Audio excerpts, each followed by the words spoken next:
Il est 6h02 sur Europe 1. 400 000 à 600 000 manifestants sont attendus aujourd'hui pour la 12e journée d'action contre la réforme des retraites. Les autorités anticipent la mobilisation la plus faible depuis le début de la contestation. Oui, moins de monde dans les rues, sans doute à cause des vacances scolaires et d'un taux de grévistes en baisse. Demain, le Conseil constitutionnel doit rendre son avis sur la réforme. Et la CFDT a déjà prévenu, le syndicat ne fera pas des manifestations pendant 6 mois contre le texte. Un essoufflement de la grogne. Voilà un scénario qui arrangerait bien l'exécutif, pressé de passer à autre chose. Après les Pays-Bas, hier, Emmanuel Macron a rendez-vous à 10h ce matin pour le Conseil des ministres.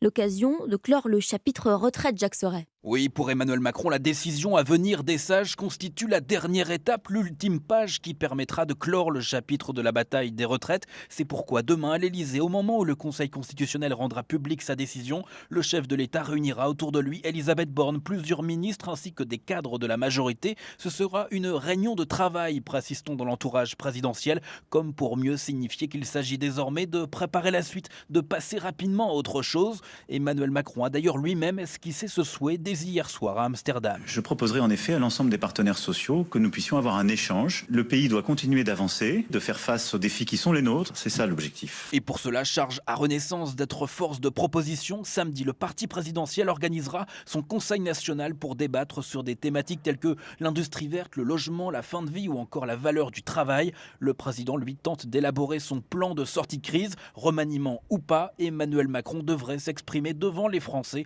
en fin de semaine prochaine. Jacques Sauret du service politique d'Europe 1 a noté que 11 500 policiers et gendarmes seront mobilisés pour cette journée d'action. Un peu plus de 4 000 à Paris où le cortège partira du quartier de l'Opéra. La capitale qui pourrait à nouveau vivre avec les ordures sur les trottoirs. La CGT a déposé un préavis de grève pour aujourd'hui et demain à minima. Une paralysie qui devrait concerner les incinérateurs et le secteur privé qui assure la collecte de la moitié des déchets à Paris.